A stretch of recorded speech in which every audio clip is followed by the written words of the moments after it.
ebbi l'opportunità di andare in Ducati, era veramente, cioè, inguidabile, e ho vinto. Perché comunque Ciao, sono arrivato nel box, cioè, se giravo con un coltello insanguinato era meno fastidioso. Però scusa, ma io secondo te mi metto a litigare del niente con questi qua, ma figuriamoci. Io mi stringevo i miei attributi, dicevo, pensa che a casa una figlia, casa una figlia, casa una figlia. Ciao a tutti ragazzi e bentornati in Mic Bubble per un altro episodio. Io sono Andrea Migno e come sempre con me alla mia destra il mio host da Tavuglia, Filippo Carloni H. Fisci. Ciao Phil. Ciao Andrea, ciao a tutti. Com'è andato il Mugello, Andri? Non mi sentivo l'effetto. È andato tutto bene, abbiamo anche un ospite che ci potrà raccontare qualcosa in più. Tutto bene, tutto bello. E sono qui prima di iniziare la puntata a dirvi che se vi sta piacendo il nostro programma e se vi va di supportarci, iscrivetevi al canale, seguite i social, così non vi perdete niente. E per noi è importante perché ci date una mano ad andare avanti. Ma passiamo all'ospite, perché adesso andremo a presentare un'altra chicca clamorosa, secondo me, che per gli appassionati che ci avevano già chiesto diverse volte. Piccola presentazione: recordman di vittorie in Superbike, vice campione del mondo in MotoGP, direttamente da Ravenna con il numero 33, Marco Macio Melandri. Anch'io, senti qua che tifo. Senti. Ciao ragazzi. Ciao Macio, ciao. Ciao a tutti. È vero che ci vedono anche. Sì. Ciao. Grande Macio, sono stracontento che sei venuto, sei stato gentilissimo quando ci siamo beccati, insomma, ad accettare il nostro invito, e visto che è un piacere. Grande, grazie. Sono vostro tifoso comunque, cioè, io sono uno di quelli che vi supporta, che vi fa andare avanti. Grande, di questo siamo solo contenti, ti ringraziamo. E visto che Phil ci ha fatto un assist volante sul Mugello, c'eri anche tu al Mugello, perché ci siamo anche visti, tra l'altro. Più o meno, più percepiti.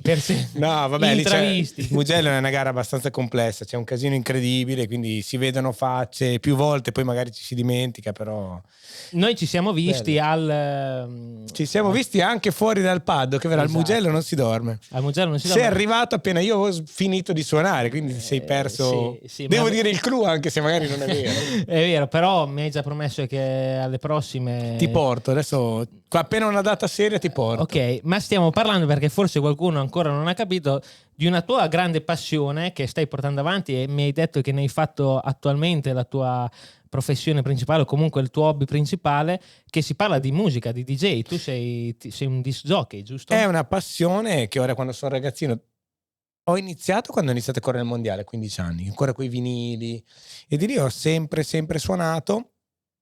E mentre correvo già mi ero posto l'idea di dire: quando smetto voglio dedicarci tempo a vedere dove mi porta. Poi un po' di culo comunque serve, il timing è giusto, perché adesso la musica sta entrando, diciamo, un po' in tutti i settori, capito? Nello sport, moto, macchine, in qualsiasi evento ci mettono musica, e quindi questo mi sta aiutando a partire sempre di più e andare nei posti dove correvo in moto a suonare. Per me è una soddisfazione incredibile. Cazzo, ma che generi fai? A chi ti ispiri principalmente? No, mi ispiro. Io, guarda, a me piace la musica elettronica, quindi dalla tech house, afro house, melodic techno, che è quella che poi una volta era la progressive techno. Ma te ne intendi comunque? No, cioè, perché scaricando musica leggo anche la indie house, la conosci te? No. È un genere che io non cagavo mai, perché ho detto indie house sarà tipo musica indiana, sarà orribile. Invece fa paura, sì. È bellissima, è una musica elettronica, una via di mezzo tra tech house e techno, diciamo. E quindi non è che me ne intendo, leggo quando scarico, ma la realtà è che non si capisco niente. No. Però figo, perché appunto mi sembra di capire che ci stai mettendo comunque, cioè dove ti piacerebbe arrivare sotto il punto di vista della musica? Ma guarda, la realtà è, io sto facendo il percorso inverso adesso, sto cercando di portare la moto nella musica per avvicinare la moto ai giovani, perché i giovani stanno un po' perdendo la passione per la moto. Purtroppo. Quindi adesso con Ducati ho fatto un paio di eventi dove sono arrivato sul palco in moto mentre facevo partire l'intro, quindi un po' lungo, avevo tempo di parcheggiare, sono arrivato con la X di Havel, l'ho parcheggiata, sono arrivato in console e cioè avevo la pelle d'oca, te lo giuro, è stata un'emozione incredibile. E quindi vorrei che Ducati si appassionasse a questa strada qui, magari mi aiutasse ad arrivare a fare cose più importanti. Non so, adesso Liberty Media entrerà della Formula 1 anche in MotoGP, quindi magari perché no, passare dalla fanzone MotoGP anche alla fanzone Formula 1. Poi ci sono tanti festival, adesso ne farò diversi, tanti, ce ne sarà uno il 3 agosto in spiaggia a Jesolo, là per i show, e quello sarà enorme, però magari di lì partire, non lo so, di lì tipo il Nameless mi piacerebbe, o cioè, i miei sogni sono anche l'Ushuaia, è ovvio non orari principali, perché comunque devo fare gavetta, devo crescere, però mi differenzio, capito? Essere il DJ con la moto, Troppo figo. secondo me sarebbe una roba bella, e piano piano ci sto lavorando. Hai riniziato un'altra carriera praticamente da zero. Sono un giovane di nuovo, infatti quando un arrivo, rookie. quando però arrivo, che a volte mi dicono l'artista, cioè mi sento strano, perché io non so suonare neanche uno strumento, quindi c'è l'artista di che cosa? Alla fine spingi dei tasti, capito? Però non è banale, comunque quando fai divertire migliaia di persone che ci sono, ha un perché. Cioè, è un po' questo il parallelismo con la moto, secondo Sì. me. No, è vero. Cioè, sul la gioia podio che ti dà il pubblico. Sul podio non ci sono andato a Mugello in MotoGP, però sono stato sul palco che c'erano 10-15 mila persone e avevo la pelle d'oca. Poi a un certo punto è partito un coro, però forse non si può dire, ma hanno detto abbassa la musica, senti il coro. No, E mi dicevano portaci. La figa portaci a puttane, ok. portaci a puttane. E cazzo, ero veramente scioccato. Ma per parlare sempre di passioni tue e per cominciare anche un pochettino a scavare nel percorso della tua carriera, mi sembra, visto che ci sei anche arrivato oggi qui in studio, nasci ciclista o sbaglio? Come si dice? No, correvo con le BMX da bambino, quindi sì, è un misto tra motocross e cross country, diciamo. Sarebbe nella pista tipo sì, dove fanno le Olimpiadi adesso è super BMX, tutti i salti, invece allora c'era diciamo un salto per linea, ogni andata e ritorno c'era un salto, quindi era molto meno tecnica, più pedalata. Poi fortunatamente scoprì le minimoto mentre andavo a fare una gara in bici, proprio qui a Cattolica, nel 89 mi pare, 90. Provai e di lì per fortuna partì la mia carriera con le minimoto, però la passione per le bici l'ho sempre avuta. Dai mountain bike la realtà è che non mi piacciono, però elettriche sì, perché ti permettono cose che non faresti con la bici muscolare, diciamo. Proprio mi piace fare salite trialistiche, stare in mezzo ai boschi. Dopo aver vissuto una vita dentro un garage col sapore di benzina, adesso mi piace godermi la natura, diciamo, tutte quelle cose che un po' prima forse mi sono privato. Certo, mancavano, diciamo. E poi dopo tu hai iniziato subito con le minimoto, perché questi giorni parlavo con Uccio, no? Mi facevo raccontare un po' di cose che comunque voi con Vale e con Uccio vi conoscete e vi siete anche sempre Siamo sempre stati assieme da bambini. Sì. Esatto. E lui mi ha detto l'altro giorno, Dibo Marco era uno che aveva un sacco di talento a far tutto, se gli davi la BMX appunto avevi vinto, comunque andavi forte, e appena si è salito sulle minimoto anche comunque dicevano che andavi molto forte, sbaglio? Andavo forte, fui il primo a cambiare categoria, diciamo, sotto età, perché avevo vinto tutte le gare l'anno prima. Tipo da Junior A Junior sì, da Junior A Junior B mi fecero cambiare un anno prima perché ho vinto tutte le gare, a volte quasi doppiando il secondo. Sì, dilaniato. Sì, dopo me ne è successo di tutti i colori, perché a un certo punto mi squalificarono tipo 4 anni per una roba che non c'entravo, perché non so se conosci Brannetti. Sì, lui, che salutiamo, grande. Gli cadde la catena a San Mauro Mare, mio padre saltò alla rete per andare da una mano a metterla su, arrivò un commissario di gara con cui non c'era un grosso feeling, strattonò via mio padre, ma nel rapporto scrisse che mio padre lo aggredì. E quindi mi squalificarono a me per 4 anni perché ero minorenne. Madonna. Poi per fortuna sono riuscito a recuperare la situazione, se no non avrei mai potuto correre perché avevo 12 anni. Quindi per 4 anni non avresti potuto correre nel campionato minimoto. E considera che a 15 ho vinto una gara di mondiale. Infatti non avrei mai più corso, diciamo. Sei arrivato davvero tutto in anticipo, mi sembra. Sì, quei tempi lì partiva, diciamo, la ricerca del giovane. E quindi mi sono trovato al momento giusto nel posto giusto, perché economicamente non potevo permettermelo, però per fortuna a quei tempi lì c'era chi ti dava una mano. E quindi mi sono trovato proprio nel momento giusto al posto giusto, e in un anno mi sono trovato a fare il mondiale, da correre da nessuna parte a fare il mondiale. Te però rispetto anche agli altri sei molto giovanissimo, perché sei per molto tempo, credo ancora, o forse Marquez o Redding, ma sei il più giovane che ha vinto un Gran Premio. Ero io, poi Redding mi fregò. E poi ci ha fregato Onciu, sai, quando è stato qualche anno fa lì sul Bagnata Valencia, bravo, il fratello, turco, sì, cane, non è mai più andato. Sì, Ha vinto una gara sì, è andato sola. solo Che poi dopo. sarebbe rimasto, e quello lì ormai rimane quello il Sì, record, perché adesso sei al corrono limite. è 18 vero. o 17. È vero, Intanto. adesso sì. Ma all'inizio, piccola chicca, per iniziare con le minimoto, abbiamo ricercato un po', ti diede una mano Tardos perché aveva un negozio, Bravo. vero? Avevo un negozio, si chiama Motomania, mi dava una mano a fare le tute, mi passava i caschi. Quindi lui era in classe con mia madre, quindi mi ha pensa. visto nascere. E quindi mi dava un po' una mano e siamo sempre stati dai in ottimi rapporti. Alla fine il mondo è piccolo. Poi per andare in 125 Reggiani aveva un team che lui smise di correre nel 93, fine 93. Nel 94 fece un team nella Sport Production. Fine anno, io ho 12 anni, mi telefonò, mi disse: mi dicono che vai forte in minimoto, vuoi provare una 125? Perché no? Babbo, qua mi chiedono se posso provare. Fa, se te la senti, vai. Va bene. Va. Settimana dopo siamo andati a girare a Magione, tipo inverno, un freddo della Madonna. Sono caduto nel paddock perché non toccavo in terra. Pensa. E di lì sono partito. Tra l'altro, la botta di fortuna è stata che nel 95 iniziò il Trofeo Honda Grand Prix. Sì. E quindi mi sarebbe piaciuto più fare quello, anche perché la moto era più piccola. Poi l'idea era andare in Grand Prix. Però non potevo dire a Loris, cioè, visto che mi aiuti, comprami anche questa moto qua. Invece lui me lo chiese e dissi: è un sogno, per me è un sogno. E sono partito subito facendo Trofeo Honda italiano, quello che era, come si chiama allora? L'italiano Sì, Grand Prix. Il sì, CIV sì. sarà stato. Il CIV di adesso, sì. Ok. E poi vinti subito anche quelli nell'arco di poco, o sbaglio? L'italiano l'ho vinto il primo anno, cioè no, io ho iniziato facendo solo una gara di italiano, perché compiendo gli anni ad agosto c'era solo una gara, feci il secondo tempo al Mugello dietro Igor Antonelli. Grande. Poi sotto l'acqua non ero mai andato, feci sesto e l'anno dopo vinsi l'italiano davanti a Igor e Tessario o Igor, comunque. Nelly è Però il venuto... passaggio tra la minimoto e le moto grosse non l'hai sentito per niente. Beh no, sì, ho iniziato a girare comunque un annetto prima di correre, capito un po'? Non giravo tantissimo, però ho iniziato a girare un annetto prima. Fortunatamente il cambio lo sapevo usare perché usavo la moto da cross da prima, perché adesso tu hai 1000 categorie intermedie, capito? Moto 3, Esatto, mini GP, ovale, fatte 300. la Moto pesca. 4. Allora invece c'era minimoto, sport production, cioè proprio diametralmente opposte.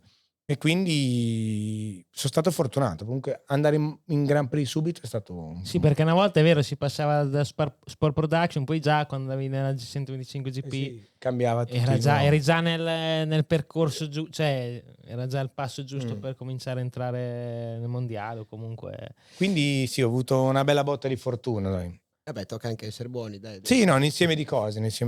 perché appunto mi dicevano, e anche col cross, anch'io ero anche venuto, ho visto un paio di volte anche alla motocross dei campioni, Ah sì? anche col cross...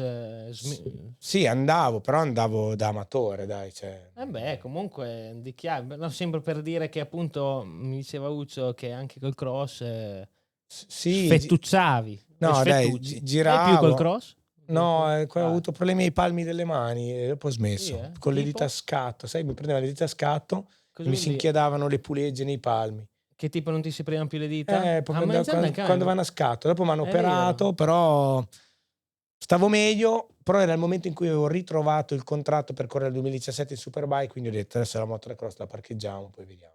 E Esatto. non sono più andato. E visto che l'hai detto, lo voglio tirare fuori subito. Perché quel buco lì, in 2016 tu non hai corso? Sì, metà buco- 2015. Dal Perché? 15 che eri in metà in MotoGP Sì, eri. perché fine 2014, quando il 2014 fu un anno molto complicato in aprile, perché quando io arrivai lì da Ligna andò via, arrivò al Besiano. Mm. Quindi qualsiasi cosa dicevo io da pilota era difficile da accettare per un ingegnere. E quindi ho fatto 6 mesi veramente duri, dove non andavo avanti. Poi a un certo punto in Malesia ho detto o si fa così o non corro, perché tanto di partire nervoso non ne voglio, ho vinto 2 gare. Secco. Ostia. Però la seconda, cos'è stato? Li ho fatti incazzare perché c'era già Guintoli che giocava il mondiale. Quindi non dovevo vincere. E quindi io sono riuscito a far incazzare le squadre anche vincendo le gare. C'è stato clamoroso. E dopo di lì, fine anno, mi hanno obbligato ad andare in MotoGP. Ma io non volevo. E gli dissi, guardate, potete darmi anche la moto migliore del mondo, che se non sono convinto di una cosa, abbiamo già perso in partenza. Sì. E la moto non era pronta, era un superbike ibrido. Andavamo avanti col telaio di Petrucci dell'anno prima che si crepava, lo risaldavamo. E a metà stagione ho detto, ragazzi, io piuttosto sto a casa, cioè io di correre così mi vergogno ogni volta che esco dai box perché non credo nel progetto, non mi diverto e non va. E quindi mi fermai. Ho capito, ma infatti, cioè, perché, ma perché appunto spinsero così tanto andare in MotoGP? Ma vabbè, più o meno ce l'hai detto, ma più che altro te appunto perché non avevi così tanta voglia di tornare in MotoGP? Ma perché tornarci con una moto Con per un starla di progetto? dietro non ha senso. Cioè, quando andai via nel 2010 lo feci perché mi ero reso conto che ero solo un numero, non avevo più possibilità di poter lottare per le posizioni che mi competevano. E quindi scelsi di andare in Superbike. E lo stesso per me tornare non aveva senso. Cioè, ormai ho visto com'era l'ambiente, lo sapevo come funzionava. E invece ero sicuro che potevo giocarmi il mondiale Superbike perché a fine anno ero molto veloce con l'Aprilia. Però è andata come è andata. Ero disposto anche a fargli i test per la MotoGP gratis nel 2015 se avessero lasciato in Superbike. Invece si impuntarono E poi niente. e andò basta. male. Però gli avevi dato una mano anche Quinto lì dopo per vincere il mondiale. La- mi un- ricordo. una Dopo gara- Buzz non aveva aiutato Sykes anche, era una bella dinamica. Sì, la prima gara a Magny Cours che pioveva, tra l'altro continuava a dirmi aiutami, ho detto guarda, mettiamo giù Che i ti numeri. metteva la faccina triste, Sì, mi io ho ricordo, nella detto tabella. mettiamo giù i numeri prima perché aiutami va bene, però io se non vinco perdo soldi, comunque voglio dire se perdo premi, quindi io voglio i premi che perdo e anche quelli che gli regalo, gli ho detto come minimo. Sono venuti in griglia di partenza con un foglio e una penna e mi scrissero i premi così, capito? Ti diamo questo. Ho detto, va bene, dai, allora gara 1 lo feci vincere. E lui non mi ha detto neanche grazie. Quando a Portimao la gara prima mi butto giù non mi chiese neanche scusa. Per la seconda, quando venne Vergani da me, mi disse rifacciamo come gara 1. Sì, Sì, vai tranquillo, vai Va tranquillo. bene. E lui aveva già capito, no? Arrivò al muretto, stavamo per partire, il Besiano disse ma allora tutto a posto? Tutto a posto? No. Pronti? Ho fatto finta di farlo passare a 2 giri dalla fine, poi dopo gli ho ridato il tirone e ho vinto. Perché comunque Ciao, sono arrivato nel box, cioè, se giravo con un coltello insanguinato era meno fastidioso. Era. Bello, che Però dinamica. mi sono divertito. Perché vincere comunque. A quest'ora avrei avuto una vittoria in più, capito? Comunque ne ho vinte 22, sono l'italiano che ha vinto più gare, avrei vinto 23, voglio dire. Vedi? Sono numeri, però No, ma Però la in Formula vittoria è 1, impagabile. però perché la digeriscono di più in Formula 1 rispetto alla moto, la questione ordine di scuderia? Tanto alla fine, mi viene da dire sei però parti già stipendiato. numero 1, numero 2. Nelle moto il bello che secondo me, se si chiama classifica piloti, è perché se la deve guadagnare il pilota, secondo me. Secondo me, però Regolare. non lo so. Io non... Cioè, poi da azienda, smetti di correre, ti metti dalla parte dell'azienda, capisci. Fai le gare perché è un business, non è un divertimento. Però devi o comunque regolarizzarla bene prima, se no non puoi improvvisarla così. Cioè. Ma secondo me anche un po' perché nelle macchine comunque la scuderia conta molto, cioè è proprio già una scuderia, il team, diciamo un'entità già abbastanza importante. Nelle moto ci sono quelli ufficiali, però ci sono anche gli altri, quindi cioè come se nelle moto contasse più veramente solo i piloti. Nelle macchine quasi conta di più, secondo me, Sì, il a campionato Ferrari, costruttori, sì. capito? Quindi lì dopo, cioè, per vincere. Ma anche solo il tifo, se ci pensi, nelle moto tifi il pilota, Esatto. a parte qualche tifoso Ducati, nelle macchine tifi la macchina di solito. Esatto, Cioè adesso amano Hamilton che gli hanno augurato di ogni prima di venire qua. Esatto, Ferrari. basta cambiare casacca. E poi invece, per tornare sempre sulle moto, perché è il nostro pane, hai fatto diversi cambiamenti, appunto, MotoGP, vabbè, oltre anche i due tempi, 125 250, MotoGP, Superbike, qual è stata la transizione e il momento peggiore che hai avuto nella tua lunga carriera e perché? Cioè, sia a livello tecnico che a livello tuo personale. Peggiore forse l'anno in Ducati 2008 MotoGP, perché vabbè che ti dico, già a fine 2005, quando feci secondo dietro Valentino in MotoGP, mi aspettavo di poter essere promosso del team ufficiale. Però invece lì serviva uno spagnolo, perché volevano uno spagnolo, quindi presero Pedrosa. E lì ci rimasi male. Già mi resi conto che per me il futuro in Honda non c'era. Ebbi l'opportunità di andare in Ducati, però arrivai in un momento sfigatissimo perché Stoner aveva vinto il mondiale, quindi sembrava che la moto fosse veramente così superiore. Il primo anno di 800 sicuramente erano superiori a livello di motore, c'erano molto più preparati, però la moto in sé era veramente, cioè, inguidabile, veramente inguidabile.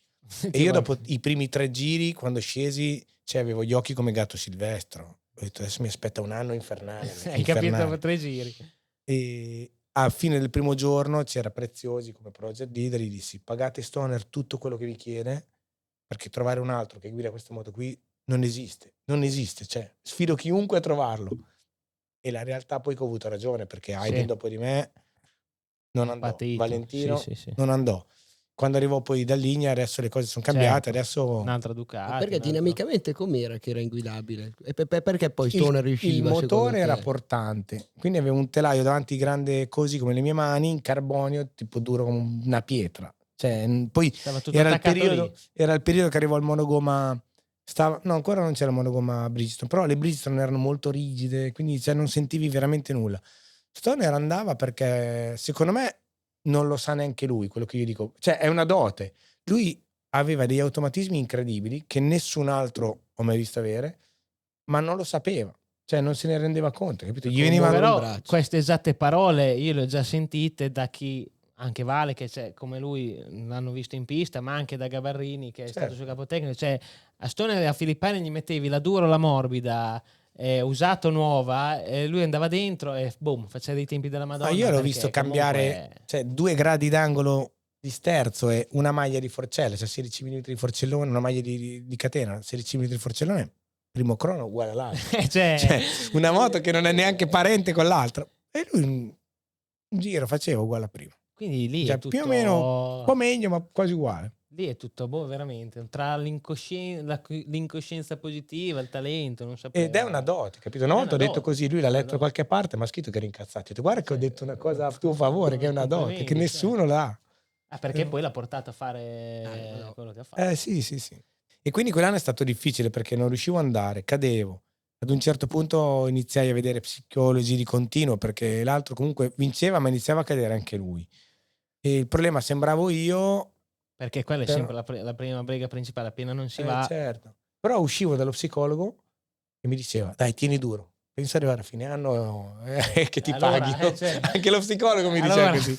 E tu dici, Madonna, però vabbè. allora E scende a capo. lì, per dire lì, ad un certo punto io ho 2 anni di contratto, a Ducati dissi, sono disposto a regalarvi il secondo anno, non voglio niente, però mi date la possibilità adesso, a metà stagione, di andare a provare altre moto, se trovo. Perché io devo capire se ho ancora voglia di andare in moto, perché a questo punto ero veramente sotto un treno. E quindi andai in Giappone a provare la Kawasaki nella loro pista. Che pista era? Perché in Giappone sono delle piste. Autopolis. Bellissimo. Bellissima, su Gran Turismo. Pericolosa ma bellissima. A un certo punto fermarono perché c'era un orso in pista. Follia, era follia. Però La Kawasaki, scusa, Kawasaki è ancora Kawasaki. era ancora in quel Kawasaki. momento. Sì, Ok. no, hanno chiuso dopo che sono arrivato io. Proprio a Natale, il giorno dopo Natale mi chiama e ti farà gli auguri, che bello. Guarda, chiudiamo tutto. E quindi Buon Natale allora. anche voi famiglie, grazie. E quindi è andata così. Però tornando al di là, chiamai Vergani, dissi, Verga, mi piace andare in moto ancora e vado forte, perché feci comunque il record della pista, vado forte neanche con Kawasaki. E Infatti. quindi scelsi. E secondo me era una bella scelta ed era una bella moto, perché comunque era una falsariga dello stile Yamaha, perché Yoda da Yamaha andò in Kawasaki. Purtroppo chiudendo.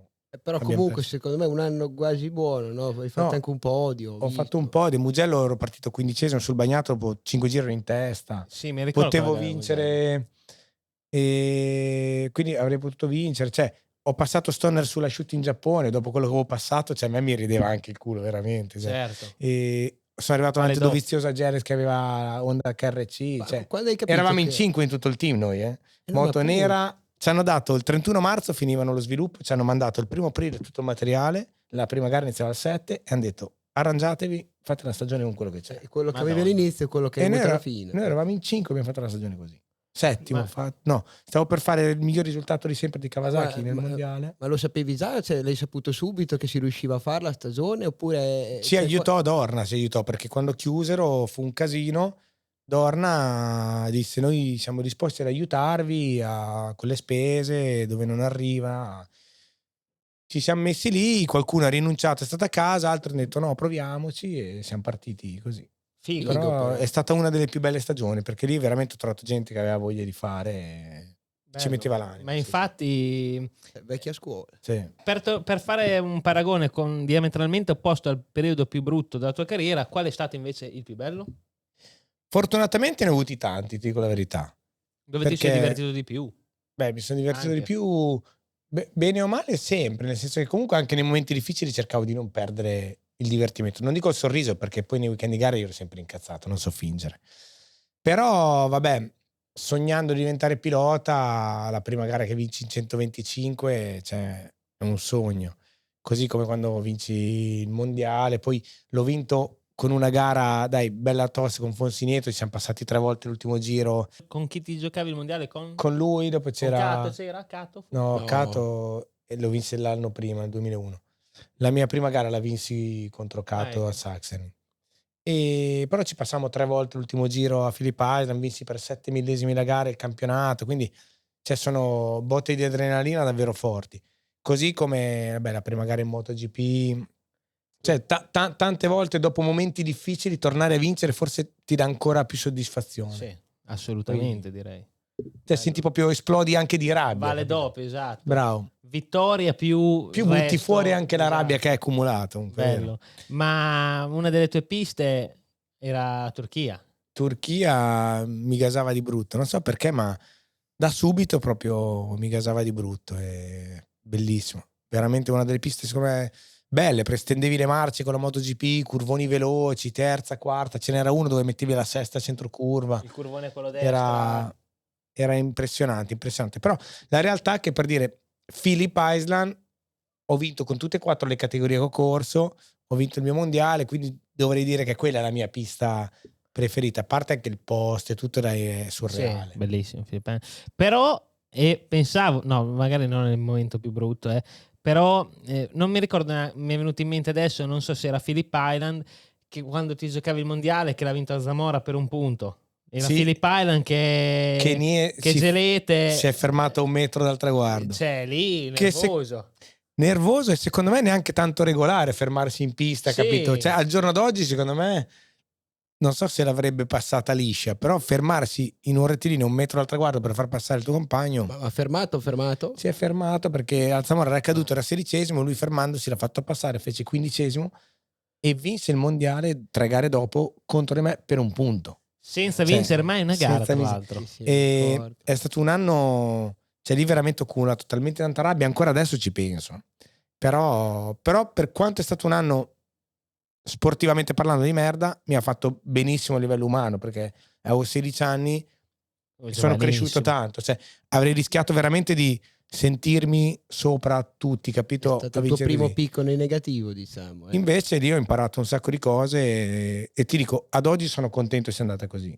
Anche perché poi l'ultima gara mi comportai veramente male, cioè me ne ero andato assieme a Cicchinello, quindi se io avessi vinto, Lucio avesse fatto secondo e al Zamora terzo, avrei vinto il mondiale. Okay. Poi Lucio si è andato a sdraiare a un certo punto, mi ha rovinato i piani, quindi all'ultimo giro ho perso il capire, ho rallentato per aspettare al Zamora e far sì che Locatelli tornasse su e provasse a passarlo.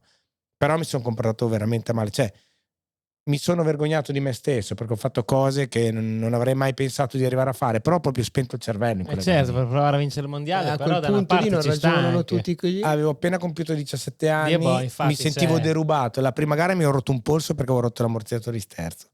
Sono rientrato dopo 2 settimane, mi ha buttato giù Sabatani all'ultimo giro mentre grande Sabba, salutiamo subito Sabba. A metà stagione ho grippato in Olanda, mi sono rotto un piede di nuovo, cioè non ne andava dritta una quell'anno lì. Eppure eri lì. Ero lì e mi sono sentito come derubato, quindi proprio spento il cervello. Certo, però ci sta per vincere il mondiale. Ma infine come fai a fare gli ultimi 10 giri sapendo che l'unica cosa che puoi fare è quella, però? Ah sì, no, inizi, c'hai la testa come tipo la ruota della fortuna che gira e dici pesca il jolly, però non è bastato. Ma invece di tutti i piloti che hai incontrato, con chi ti stavi più simpatico o più antipatico, sia fuori ma anche in pista, e di conseguenza in pista chi era anche quelli che ti divertivi di più o che comunque ti piaceva di più sfidarti o non volevi averci a che fare magari? No, ma è un discorso un po' complesso, difficile, però mi piaceva cercare di capire le caratteristiche di ogni pilota. Quindi gli ultimi comunque giri... in pista ti stanno sul cazzo tutti, questo si sa. No, se sai che magari gli ultimi giri non sono forti, invece ti piace leggere il suo nome. Cioè, tendenzialmente gli ultimi 3 giri mi facevo mettere il nome di chi era dietro, perché almeno sapevi più o meno c'era uno che attaccava, che non attaccava, com'era. Quindi mi piaceva perché se sapevo che non attaccava ero contento. Eri un attimino più tranquillo. Però vabbè, io inizio carriera, ti dico, quando iniziai con le minimoto a 7-8 anni, incontrai Valentino, non so dirlo in italiano, ci siamo conosciuti, diciamo. Come È troppo complesso. ci conoscemmo. E vabbè, diventammo appunto molto amici, andavamo spesso a girare anche qui a Cattolica. A volte noi giravamo in inverno quando nevicava con le moto a noleggio, nevicava, pioveva e noi giravamo ore, solo noi, Bello, Però, mi dai un voto di bellezza, cioè ripensando, non era bello? no, era magico. Finivamo di girare, mettevamo i calzini su una stufa a gas che se non siamo morti in quei periodi lì, sia bruciati che di anidride carbonica, non ci sarà mai più niente. No, però Bello. sì, c'è proprio erano periodi diversi da oggi. E quindi siamo cresciuti comunque tanto assieme. Quando lui iniziò Esport Production, io andavo con Uccia a vederlo girare a Misano, Mugello, andavo a vedere le gare, mi piaceva. Poi dopo e dopo, cioè, eravamo anche tifosi l'uno dell'altro quando eravamo in categorie diverse. Dopo a volte mi rubava le idee, a volte tipo Imola 98, quando feci i capelli tricolori, io gli dissi: guarda, sta settimana voglio fare i capelli tricolori. Arrivo là e li avevano fatti anche lui e Uccio. Ho detto: però sei stronzo, dai. Bello. E però dopo per la gente lì passavo quello che copiava, capito? Okay. E quindi di lì è iniziato a essere difficile perché mi associavano sempre, mi paragonavano sempre, capito? Anche involontariamente. Certo. E non è stato facile. Quando andai in 2,5, poi per dire, presi il team e il posto di Valentino, che nel 99 lui vinse, io arrivai nel 2000. E per me fu difficilissimo perché era un team Brazzi, un team sicuramente uno dei migliori. Competitivo, ma rigido. Però, forse. Rigido, io avevo un carattere veramente, cioè non ero formato per niente, capito? Poi mi sentivo sempre riconoscente, quindi avevo paura di dire la mia a volte, perché comunque mi seguiva Reggiani, lui mi aveva aiutato a iniziare a correre e per riconoscenza a volte avevo paura a imporre la mia idea. Però mi ha fatto male questo, capito? E questo quindi, è importante, infatti quando non riesci a fare quello la bravo, paghi prima o il poi. consiglio che io ero sempre a un giovane è non lasciare mai che le scelte degli altri ti facciano felice. Cioè, piuttosto sbaglia da solo. Però devi fare quello che ti senti. Scegli da solo, sbaglio, fai bene, ma Bravo. fai te la tua strada. E quindi di lì dopo, dai, i rapporti sono un po'... Cioè, no, di lì no, è andato bene. Dopo, una volta arrivati in MotoGP, quando inizi a correre contro, quando io vedo amicizie adesso mi scappa un po' da ridere, perché ti dico la verità, quando hai un obiettivo comune e veramente inizi a giocartela, non puoi essere amico, perché devi essere sportivamente parlando un bastardo, capito? Un egoista, perché sennò non potrai mai essere un fuoriclasse. E sicuramente a me quello mi è mancato tanto. Lì dopo ho sofferto. Chiaramente, arrivati in MotoGP dico. Sì, dopo quando inizi un po' a battagliare, così abbiamo vissuto tempi un po' particolari e lì mi sono un po'. Ho sofferto, diciamo, questi paragoni sempre un po' così, quindi ci siamo un po' persi di vista, diciamo. E poi non ci siamo più ritrovati, nel senso che, per dire, ho fatto un'intervista per Moto.it poco fa, dove a un certo punto ho detto: guarda, no. Con chi? Con Sdam? No. Con René. E gli Ok, grande dissi: René. guarda, non parliamo, non siamo amici, ma perché per il semplice fatto che non ci vediamo e non ci sentiamo. Quindi l'intervista andava così. Hanno cambiato il titolo e hanno scritto: non siamo più amici. Ecco, boom. Cazzo, Si è esplosa. Ma la realtà non è che ho detto è uno stronzo, mi sta sulle palle. Cioè, abbiamo due vite diverse, capito? Cioè, non ci sentiamo, non ci vediamo, abitiamo 4 ore, quindi per forza di cose tu non puoi essere amico come quando ti vedevi 5-6 giorni a settimana. Quando andavi a girare con le minimoto. Bravo. Sulla neve. E quindi gli dissi anche: guarda, la mia porta è sempre aperta, per l'amor di Dio, però questo non l'ha scritto nessuno. Non fa notizie. E quindi, no, ti dico, mi spiace un po', perché comunque quando smetti di correre poi vedi tutto in maniera diversa, Esatto. capito? Io, gli animi si stendono, ci si rilassa ed è bello con persone con cui hai condiviso comunque gran parte della vita, gli stessi ambienti, le stesse passioni, paure, gioie. Secondo me è giusto avere un bel rapporto. Ed in comune con Valentino, tra l'altro, guardavamo anche prima, hai avuto qualche battibecco con Biaggi? È successo in comune con Valentino? No, vabbè, dai, quello sì, è successo in pista così, però posso dire una cosa, che qui ci tengo proprio a dire. mi piace quella, cioè quando viaggi anche ti era venuto a dare il buffetto, cioè ok, chi ha ragione uno ha ragione l'altro, però Diabò mi piace perché almeno Diabò ti venga a prendere nel box, Quello. facciamo i danni in A pista, cioè freddo, succede qualcosa da in pista, gusto. Diabò ti venga a prendere nel box, almeno da uomini ci È si guarda nella giusto. faccia. Adesso, cioè, tutte le volte Uno dice no, mi ha chiesto scusa su Instagram. mi ha chiesto- c'è di mezzo gli steward, Va a cagnare, buono. ma vallo a prendere in mezzo ai È così. camion. Va a Io cagnare. dopo la sera gli ero andato a bussare anche nel camper, cioè, capito? Gli ho almeno- aperto la tendina, poi l'ho richiusa. Però cioè, io preferisco dirgli le cose come stanno in faccia. Tipo- Io apprezzo, anch'io apprezzo più uno come Musk che piuttosto era nervoso e mi ha dato 2 schiaffetti, capito? Simbolici, non è che certo. c'era cattiveria. Quindi ci sta, anch'io. E secondo me noi siamo rimasti impressi nei tifosi perché eravamo tutti molto diversi. Poi Valentino ci ha portato dove la moto non era prima presente, cioè a casa di chiunque. Un po' ci ha aiutato Italia 1 che c'erano 6 canali TV e basta. E una serie di circostanze. Poi un po' comunque noi eravamo tutti e tre diversi e abbastanza noi stessi, capito? Quindi Schietti. Però per me è sono stato belle da bello. vedere, No, dai, no. però. Io preferisco uno come Max che viene in faccia, ti dice le robe, ci si manda a quel paese, poi dopo amici come Piuttosto prima. che qualche post su Instagram o cose sotterfugi, cose varie.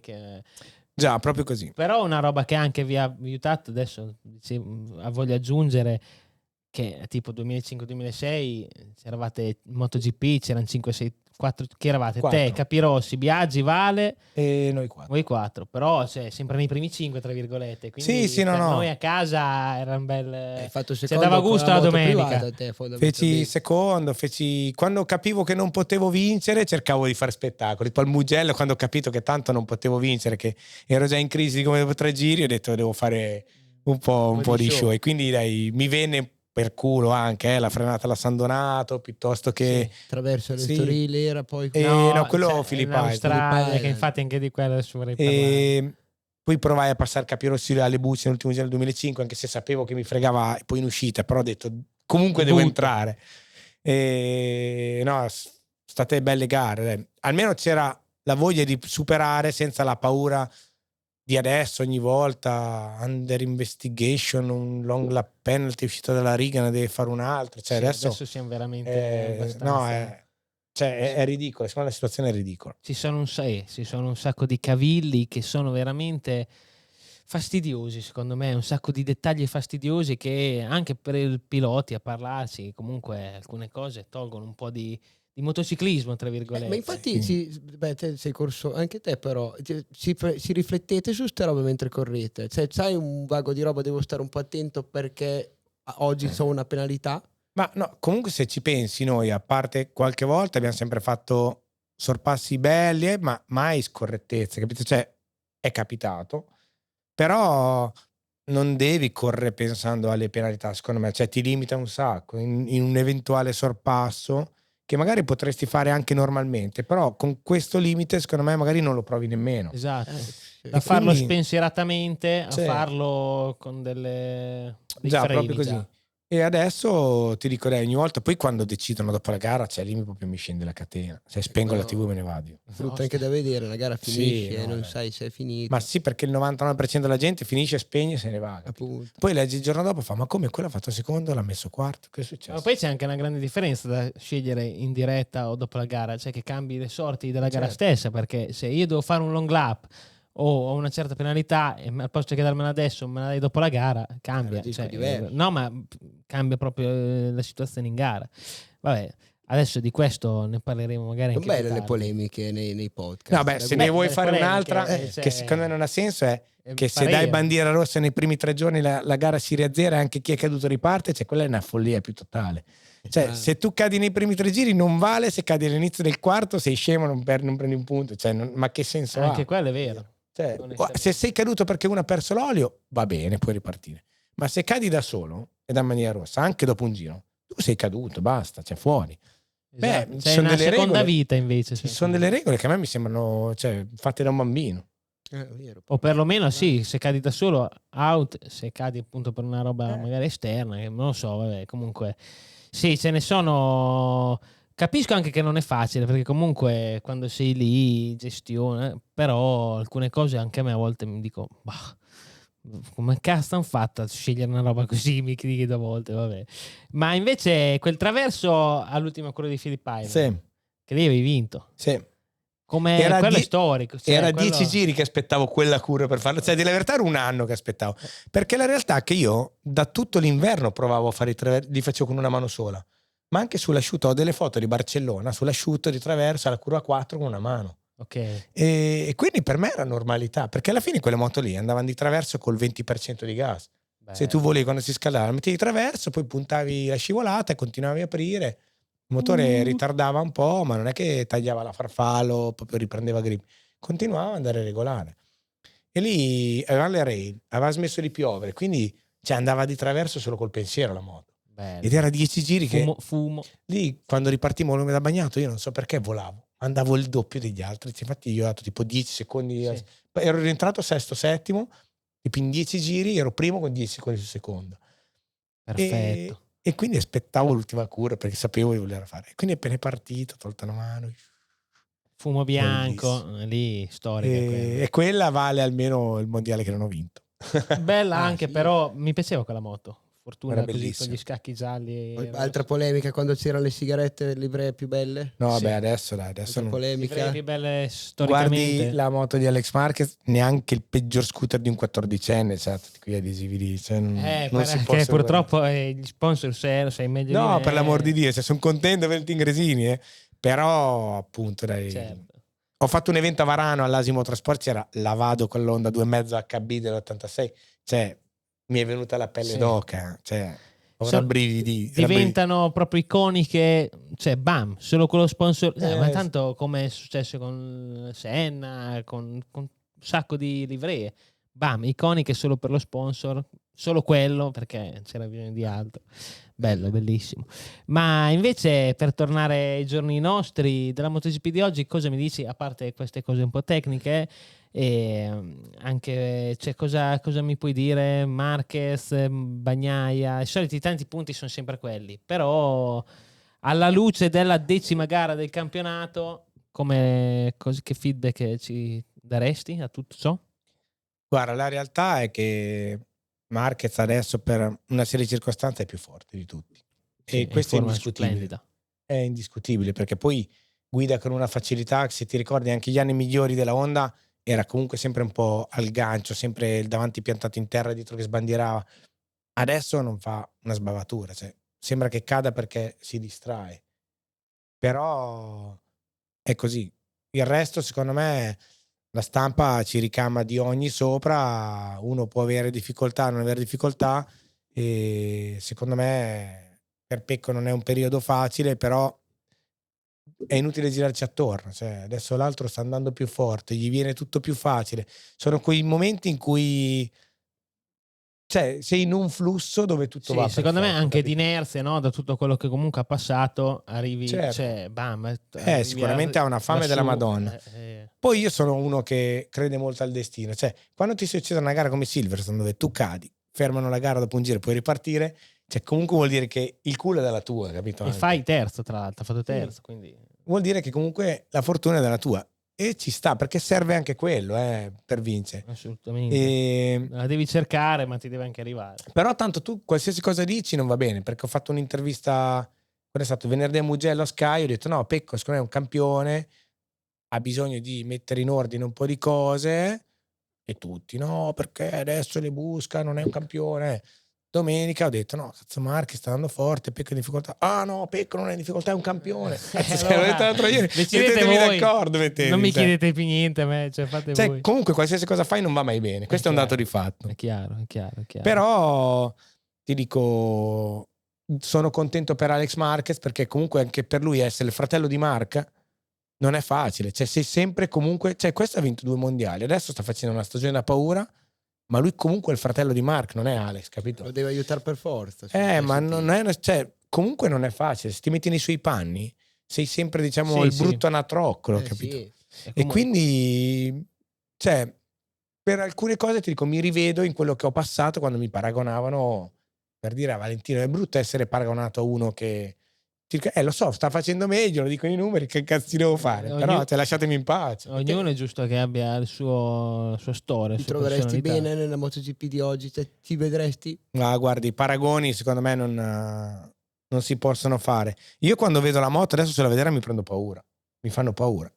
Perché dici? Ma non lo so, hanno 1000 aggeggi, 1000 robe sono grosse, veramente estreme, fanno i 370 al Mugello. No, infatti 365. anche quello è esagerato, sono grandi, pesanti, non lo so. Poi ti dico, quando vado a girare mi sembra di muovermi sulla moto, vedo le foto, sono duro come il marmo.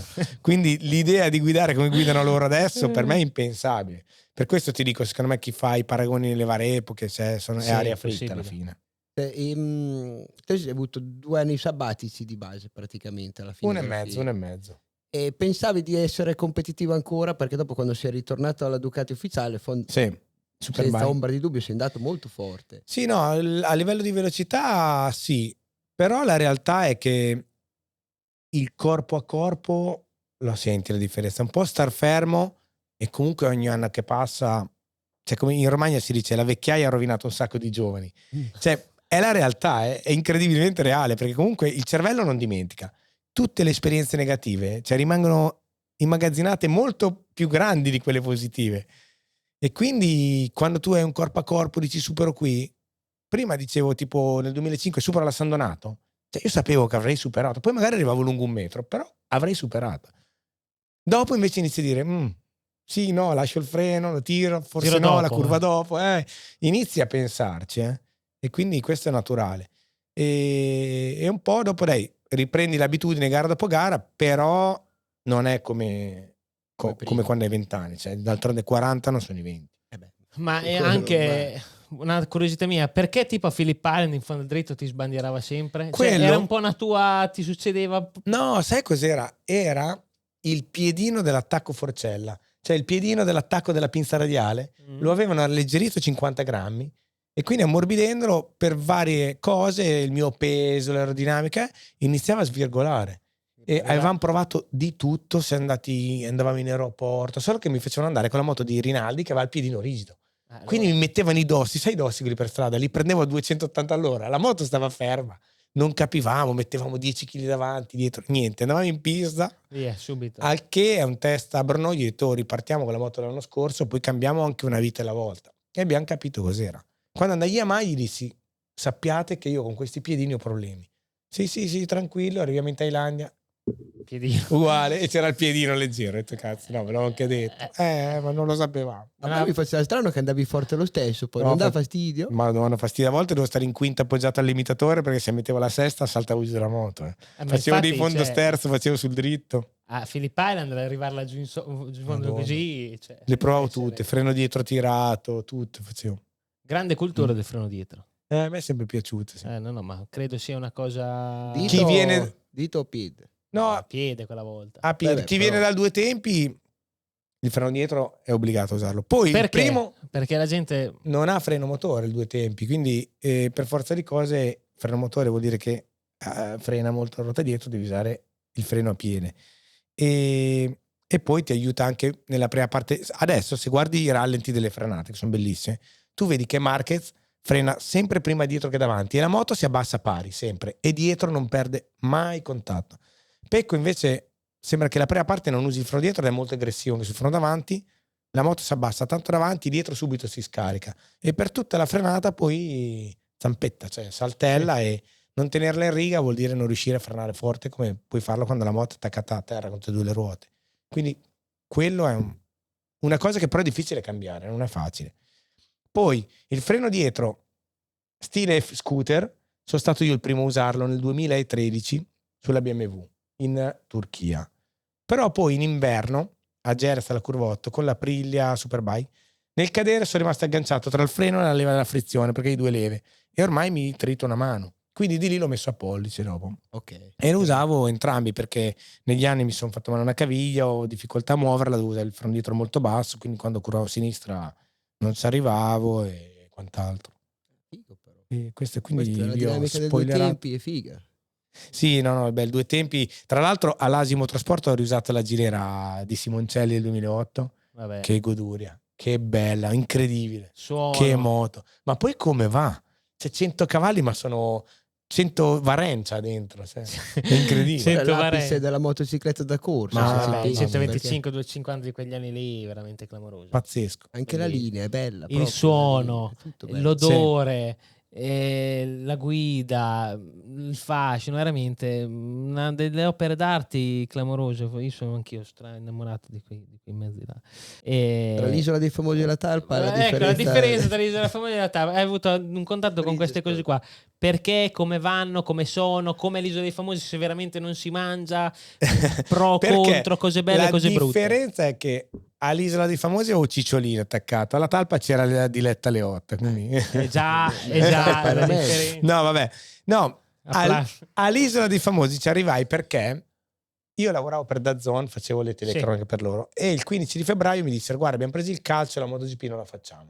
Da dire. Anche se era nell'aria. La settimana dopo mi chiamò Mediaset e mi chiese per l'isola.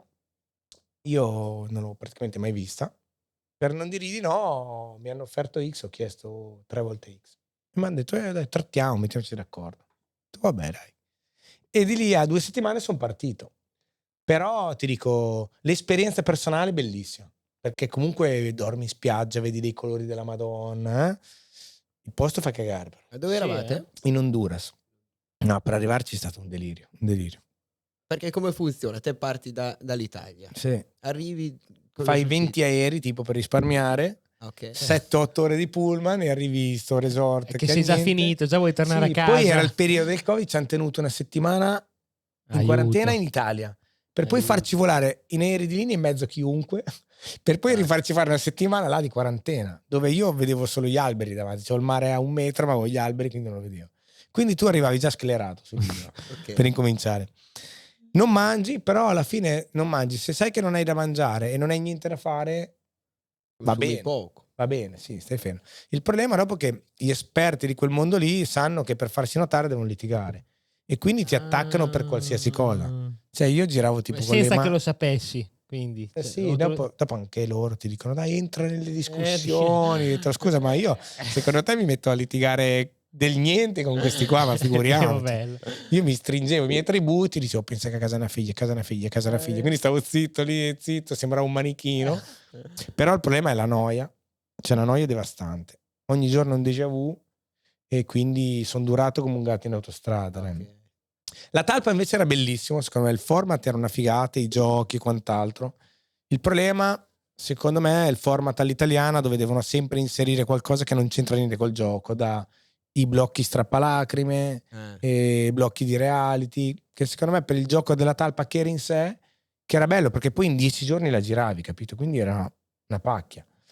Però appunto i blocchi strappalacrime, io gli dissi guarda, io non lo faccio perché non mi interessa, se voglio vado da Maria De Filippi. Volevano portarti la figlia così che ma no, pensavi, devi dire un po' la tua carriera. Guarda, io che ho avuto vita facile non la conosco, bene o male tutti hanno avuto difficoltà, quindi io sono qua per giocare e gioco. Appena gli ho detto così, fuori. Uscite, perché tanto non è durato tanto anche quel programma. Però il gioco secondo me era bello, dai. Ho capito. Bello, no? Perché eravamo un po' curiosi di capire come... No, a te ti vedrei bene all'isola. Sì, potresti fare il podcast da lì là. Bello. Appello a... non so neanche dove la fanno l'isola di Famosi. Honduras. No, dico su che canale adesso. Era Mediaset. No, in tutta l'intervista mi è risultato fuori il fatto che a te ti piace proprio far divertire la gente. Più di una volta l'hai citato. Sì, è vero. Probabilmente la carriera del DJ è dovuta anche a questo. Sì, mi piace cercare appunto di interpretare la gente, capire un po' che musica può farli divertire. E l'hai anche detto perché in una citazione hai detto, che ce l'ho qui, era più facile vincere in MotoGP che tenere il pubblico sulla pista da ballo. Questa citazione da dove viene? Cioè... no, vabbè, dov'è che l'ho detto? Non lo so, la vedo qua, è entrata qua. Non l'hai mai detto? Non lo so, non mi ricordo, però può essere. Magari a volte ho detto un sacco di cazzate. Se l'ha detto bene, se non l'ha detto l'abbiamo detto noi adesso. Vabbè, comunque sì, è vero, in certi punti, in certe volte è difficile tenere la gente in pista, non è semplice. Quindi Diverso. così, però dai, adesso spero di farvelo scoprire dal vivo una sera. Siamo arrivati tardi. Anzi, magari se non so, se Valentina avesse voglia di spendere 2 soldi potremmo organizzare una bella festa anche alla 100 km dei campioni. Cioè. Ostia, qui c'è un appello importante che abbiamo... Il problema è spendere i soldi, che secondo me sono parole che non si conoscono. Però dai, guarda che secondo me è un appello che a 100 km si potrebbe fare un back-to-back Rossi Melandri in console. Che anche lì la passione, lui un po', le prime volte l'ha vista da me, capito? Quando eravamo assieme, ha visto che io ero appassionato di queste cose qua, poi la musica comunque piace a tutti, dopo anche lui si è appassionato, ha trovato amici del mondo musica, quindi è partito dal di là. Ma guarda, se facessimo un festone back to back Rossi Melandri, secondo me viene fuori una bella festa, direi. Sarei curioso, ecco. Bisogna andare grosso, il go big o go home. Certo, ma qua, guarda, nella zona da noi qua si trova da fare un bel lavoro. Secondo me pensiamoci, ci penserei fermamente. Emilio alla voce però. Io ai bicchieri e poi un'altra citazione, però a sto punto non so se l'hai detta veramente o no. Qui c'è scritto: sono il pilota più economico del paddock, e la nostra domanda è, rispetto anche a quella volta, quanto, cioè, se era un mondo si guadagnava molto, poco, perché se l'hai detto, avevi detto così, e cosa c'è dietro, perché un pilota magari guadagna di più rispetto a un altro che guadagna di meno, secondo te? Ma dipende in che fase, forse negli ultimi anni può essere che l'ho detto, quello può essere. No, beh, io devo dire la verità, ho vissuto gli anni buoni comunque, perché gli anni di Aprilia si guadagnava bene anche in 250. MotoGP era livellata, magari c'era Valentino fuori scala, poi chi guadagnava molto bene e chi guadagnava bene. Adesso c'è chi è fuori scala, so Quartararo, Marquez, 2 o 3 che guadagnano bene, e poi comunque c'è praticamente il vuoto, c'è. Sì. E Moto 2, Moto 3 non credo che riescano a correre 2 anni, smettere di correre e vivere 2 anni senza lavorare. Ma sei matto. E quindi non ha senso. Cioè, sei tra i 20 migliori al mondo nella categoria, senso. Non ha senso che tu non guadagni, cioè, rischi anche, devi guadagnare. Ma poi aspetta, rischi, ma poi comunque uno che fa questa professione qua, cioè a casa fa un lavoro. Certo. Cioè, per dire, il ciclismo è uno sport professionistico, c'è il minimo salariale, capito? Quindi il motociclismo tu sei dilettante alla fine, capito? Quindi non sei nemmeno professionista. No. E quindi non c'è un minimo, non c'è un sindacato, non c'è nessuno che ti tuteli. E quindi arriva per lo più chi porta soldi.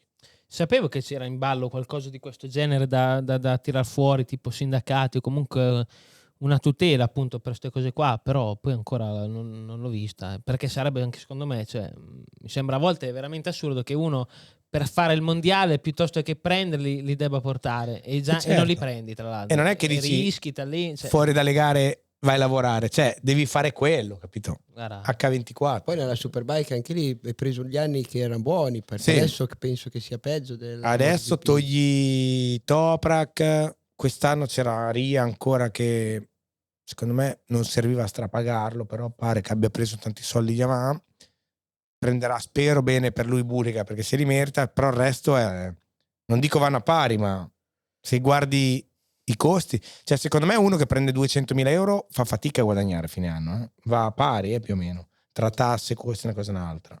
Guarda, poi 200.000 ne prendi, sono fortunati quelli che prendono 200.000, i primi, non so adesso, comunque il resto, come abbiamo detto, là sotto c'è una miseria, c'è una trida. E va bene.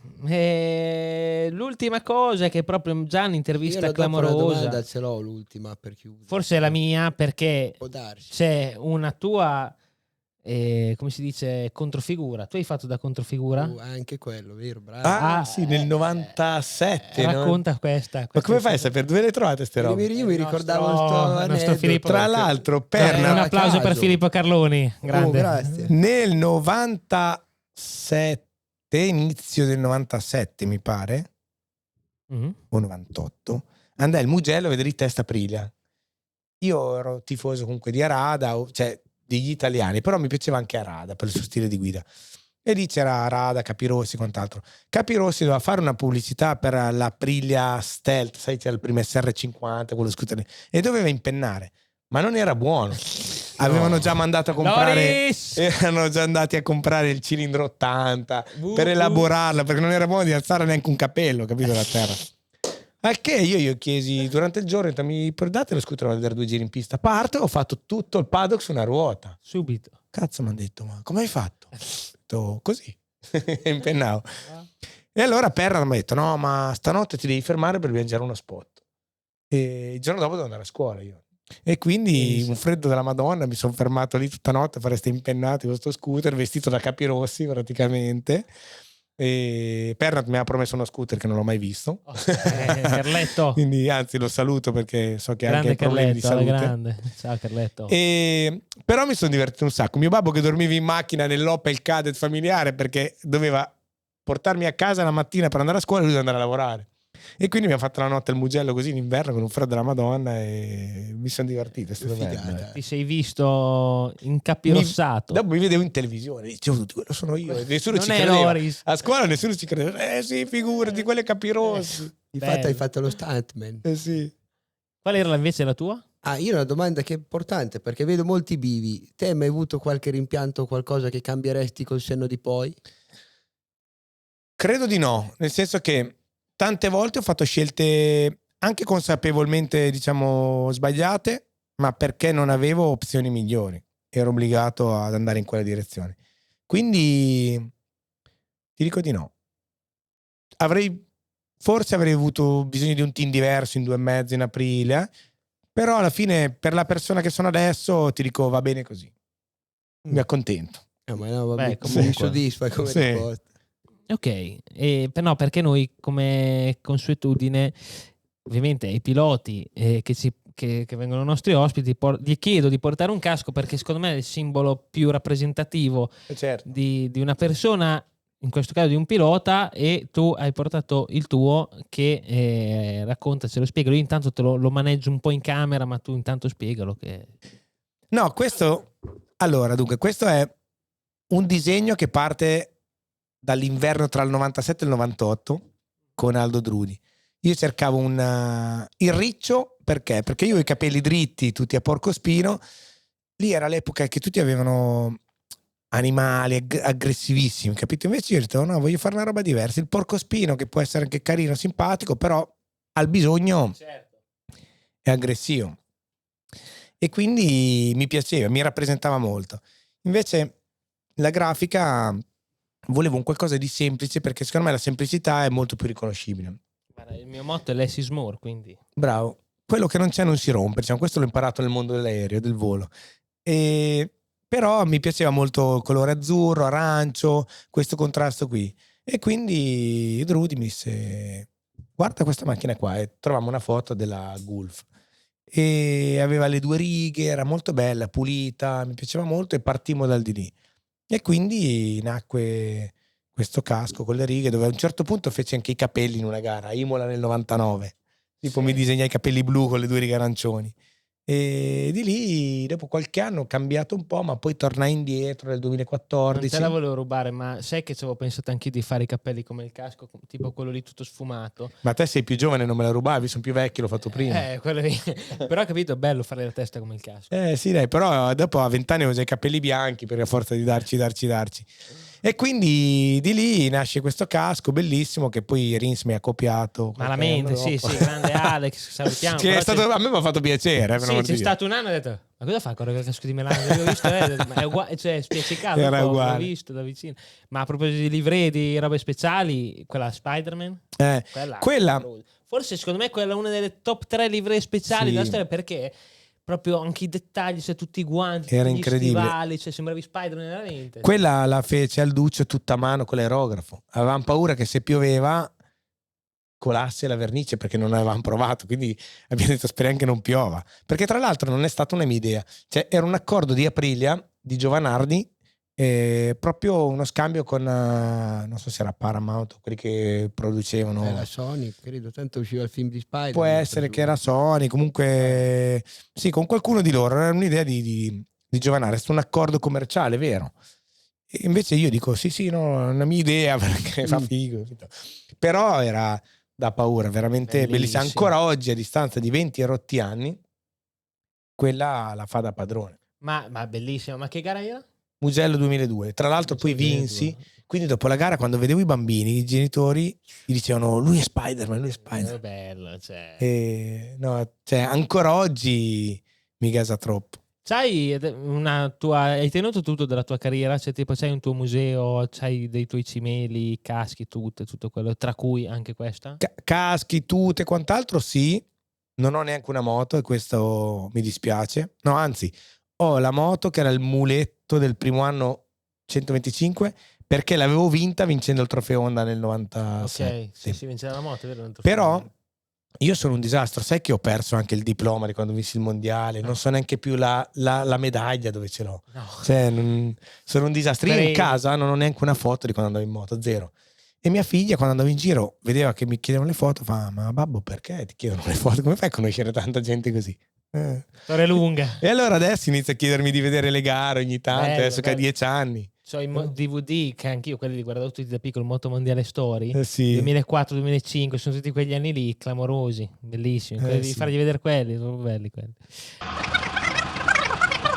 Non mi rimane altro che ringraziare la mia regia, Filippo Carloni come sempre, Macio di nuovo, grazie. Grande, grazie a te Emilio, è stato bello. Ciao Filo, grazie.